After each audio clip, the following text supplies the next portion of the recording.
I'm hungry. I hate this. I've been thinking this for a while. Catherine, you've put on some weight recently, haven't you? As a housewife who just wastes money, can't you show a little self-control? My son-in-law mocks me with a sigh. Why do I have to endure such snide comments at Christmas? Saying I'm just a money-wasting housewife, even to me, his mother-in-law? Stunned and lost for words, he seemed pleased with himself. These fancy appetizers are wasted on Catherine. We'll eat them. Catherine, why don't you have some of your homemade pig slop? Oh, sorry, I mean your home-cooked meal. Or better yet, why don't you go somewhere else? My name is Catherine, a 50-year-old housewife. My husband Jonathan was my college classmate, and we've been married for 25 years. We have 2 children, our daughter Caroline and our son Robert.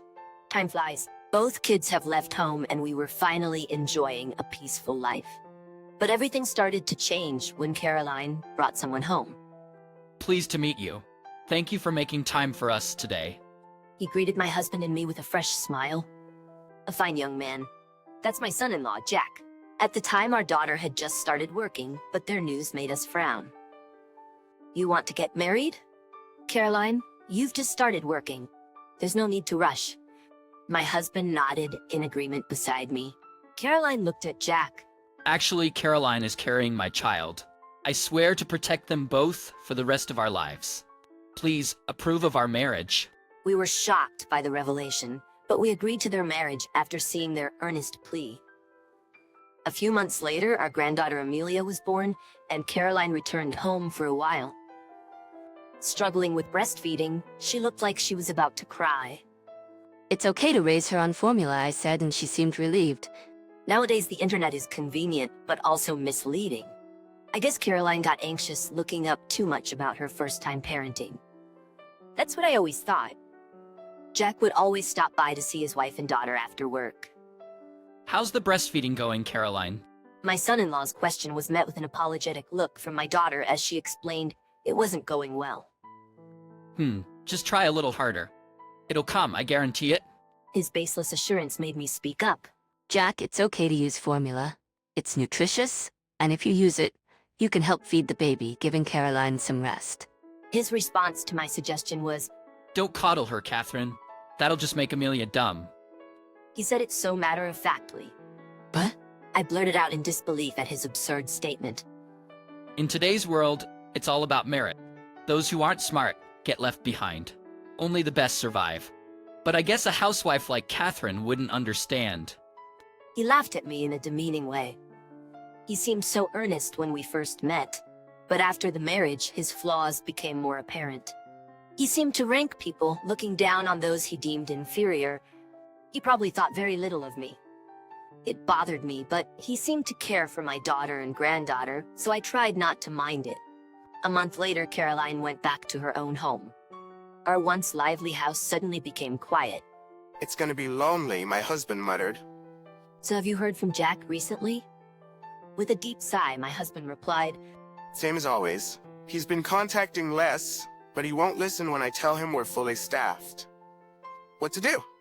Jonathan, my husband, is the CEO of a fairly large company with a substantial number of employees. After marrying, Jack repeatedly asked to be let into the company, but my husband, worn out, refused every time. When Jack visited our home, he would always stick close to my husband, pouring him drinks. It was clear he was trying to ingratiate himself. I want to learn for the future, he said eagerly. Future? The company is going to be taken over by our son Robert. Focus on what you can do in your current company. Isn't that why you joined them? Jack quieted down a bit after being firmly rejected, but still contacted my husband occasionally. I chose not to interfere with business matters, but something else troubled me. It was his behavior towards Caroline.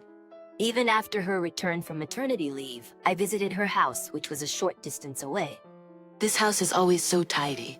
Caroline, are you getting enough rest? Dark circles were forming under her eyes, and she seemed even thinner than before pregnancy. I warmed up the home-cooked meal I had brought from my house. Jack gets moody when it's messy. This might be the first time I've had a warm meal since coming back here. As Caroline said this, she began to cry. What's Jack doing? What Caroline told me next filled me with indignation. Months later, during the Christmas party, my daughter's family came over. Merry Christmas, my son-in-law said, looking straight at my husband as if I wasn't even there. He had overslept, so it was a bit past lunchtime, but I was ready to serve the food I had prepared in the kitchen. Then my son-in-law came into the kitchen. Catherine, where's my beer? Hurry up and bring it over. He seemed a bit tipsy and said it with a mocking laugh. I can't right now. Can't you see I'm busy? The beer's in the fridge. Get it yourself. I replied, which seemed to anger him. Catherine, you're just a housewife, but you act so high and mighty. You should know your place better. He said with a sneer. Oh, really? Thanks for the advice. But don't worry about me. My husband is a really smart man who would never say such nonsense. If I had a husband like that, I'm sure his wife would have a hard time. His face turned red with anger. What's got you so irritated? Oh, are you going through menopause? Or maybe you're just hungry. Feeling like I was dealing with a disrespectful elementary school kid, I grew tired. Yes, I'm hungry. Let's just stop this. It's exhausting. Apparently displeased that I ended the conversation, he continued. You're hungry? Oh, I hate this.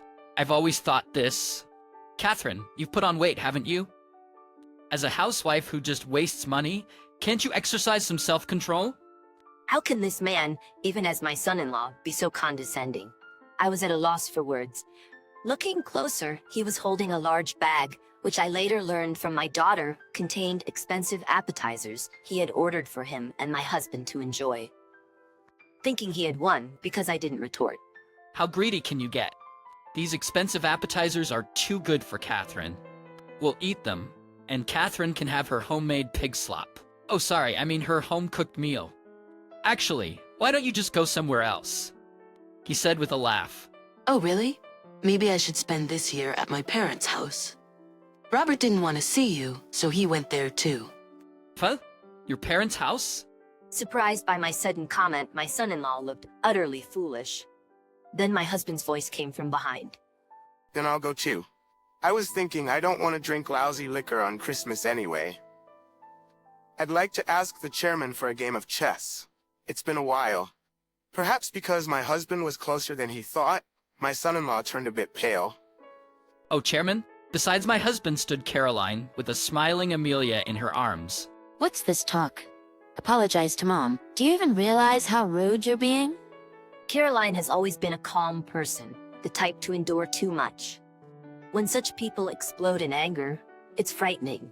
My husband, also of this type, can be terrifying when angry. Jack, you seem to be under some misunderstanding, but I'm not the one who decided on the successor of the company. It was decided by Catherine's father, the chairman. I'm more like a son-in-law, so I don't have such a right. Hearing this unexpected truth from my husband, my son-in-law was taken aback. What? I didn't know that. I thought... It's a lie, right? He said, confused.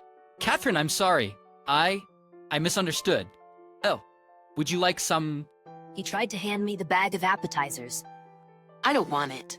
A menopausal old lady like me will quietly go back to her parents' house and eat pig slop. Don't worry about me. My son-in-law fell silent. Mom got fat because of her illness. You see, Mom cleans every corner of this house every day for Dad. Being a housewife takes a lot of physical effort. As Caroline said, I had gained weight due to a thyroid condition. Although it's better now with treatment and doctor's advice, to my son-in-law who hadn't seen me in a while, I must have looked like a lazy, fat old lady. Jack, I'll lock the door, so could you leave? Jack's face turned red at my words. Jack, I'm truly grateful that you gave us Amelia even if it was all arranged. I know everything. You understand what I mean, right? We'll be in touch through lawyers. Please leave. Caroline said calmly. What? What are you talking about all of a sudden? Caroline, you're suffering from postpartum depression. We're going to the hospital now. Come on, let's go home. He tried to take Caroline away forcefully, but I yanked her away from him. You're the one who needs to go to the hospital. You fool! Leaving all the childcare and housework to Caroline alone. Don't be ridiculous. Enraged by my words, he retorted. I work hard every day to earn money for Caroline and Amelia. It's only natural that Caroline, who stays at home, does the housework. Then my usually mild-mannered husband spoke up. Don't say such absurd things. Who do you think is responsible for the warm meals you eat, the shirts you wear to work that magically clean themselves? It's all because of our daughter, Caroline. It's hard enough taking care of Amelia. Why should she have to take care of you too? Are you a baby? No, you're not. Scolded by my husband, he quieted down completely. After a while, the designated driver service we called arrived, and my son-in-law left head bowed. I'm sorry, Dad, Mom, and Amelia. If I knew it would end like this, I should have just raised her alone without getting married. I endured because I thought a father was necessary, but we don't need a father like that. Caroline, who had been holding back her feelings for so long, began to cry, and we, her parents, embraced her. Actually, we had planned to discuss divorce from the beginning that day. Now all that was left was to proceed through lawyers. We thought it would be straightforward, but life doesn't always go as planned. A few days later, my son-in-law returned to our house, bringing 2 companions with him. The doorbell rang incessantly, and when I answered it, "Give back Amelia? She is our granddaughter. We can't accept that suddenly Caroline, on a whim, divorces and we can't see our granddaughter." That was the shrill voice of my son-in-law's mother, Stella, with Jack standing behind her looking smug. A grandchild is not an object. Understood? Then let's settle this once and for all. I ushered the son-in-law's family into the living room. As soon as Stella saw her daughter, she began, "Just because your parents are CEOs, don't act so high and mighty. Don't make my son dance to the tune of your capricious whims." My son-in-law's parents were a quiet father and a short-tempered mother. Stella had been bullying my daughter since the day of her marriage. But the daughter who used to shrink back from her mother-in-law's angry shouts was no longer there. Stella, you're always like this. You never listen to me and start yelling. It's loud. We're here to talk, right? Please have a seat. Stella looked surprised by my usually gentle daughter's assertive attitude. Please look at these. If after seeing this you still think I'm worse than your son, feel free to complain. What my daughter spread out on the table was solid evidence of my son-in-law's infidelity. The photos captured by a detective agency showed my son-in-law and a young woman together in intimate scenes, crystal clear. Jack looked shocked, seemingly under the belief that my daughter, preoccupied with childcare, could never have gathered such evidence. He must have thought her assertiveness at Christmas was just a bluff. What a fool. A fool indeed to do such foolish things even though he has a wife and child. The woman in these pictures is a recent graduate who joined Jack's company. I was surprised when a friend told me he said he was working overtime, but he was staying late with this woman. What were you doing at the company, I wonder? My daughter said coldly, glaring at her husband, then played a voice recording. So his wife's pregnancy was intentional? The foolish-sounding voice of a young woman, my son-in-law's mistress. The voice that followed was that of a man standing in front of us, his face turning pale. That's right. Her parents own a pretty big company. I married into wealth. Once I become CEO, I'll buy you anything you want. The recording came from a friend of my daughter who worked at the same company as my son-in-law. They had met at a dinner party hosted by his friend, who felt guilty for not knowing his true intentions, and helped us gather evidence. The fool bragged as if telling a heroic tale. A heroic tale. When he joyfully talked about puncturing contraceptives every time he was with my daughter, I felt nauseous. And that's how my daughter got pregnant and gave birth to Amelia. If her parents weren't CEOs, who would want such a plain woman? I can't wait to become the CEO. My daughter stopped the recording after those words. The room fell silent, overwhelmed by the repulsive truth revealed. If I were my son-in-law's mother, I would slap my son right then and there. But this mother was different. Well, it must have been fate, right? We have to accept it without complaint. As for the child care, I really wanted it to be all breastfeeding, but we had to compromise. Ah, so she was the reason.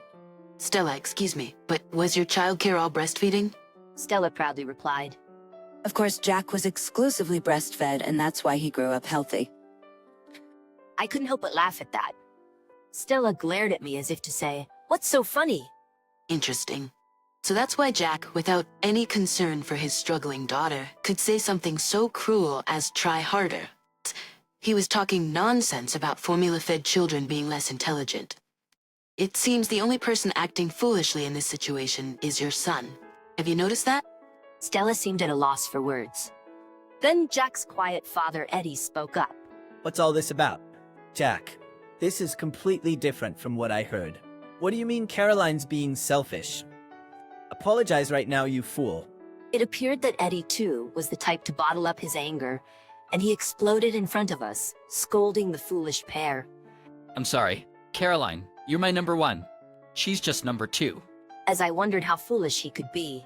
That's disgusting. Don't look at me. Being married and having a number two is unacceptable. If I were really number one, logically number two would be Amelia, right? With my daughter's cold words, the son-in-law and his family stormed out.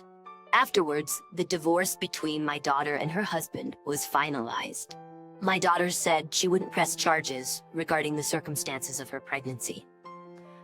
Pregnancy isn't just the man's responsibility. I can't forgive what he did, but regardless of how it happened, I'm happy to have Amelia with me. We, her parents, didn't argue with her decision. We successfully claimed compensation from both Jack and his mistress, which was duly paid. Due to this incident, both Jack and his mistress were transferred to different regions. His prospects for a bright career diminished, and he was quickly dumped by his mistress. It seems he wasn't competent at work anyway, and he had become the loser in the meritocracy he so valued. Thinking you can easily inherit a position just because you're related is a big mistake. My husband had to work hard to be accepted by my father. Eddie, deeply upset by the whole affair, divorced the hysterical Stella and left the house promptly. They weren't living in their own house, and in a panic, Stella moved in with Jack at his new location. With such a crazy mother, it's unlikely Jack will remarry. Serves you right. Caroline has since become a wonderful mother. Jack had been sending unpleasant messages to our son Robert about not being fit to be the heir. My daughter kept apologizing to our family.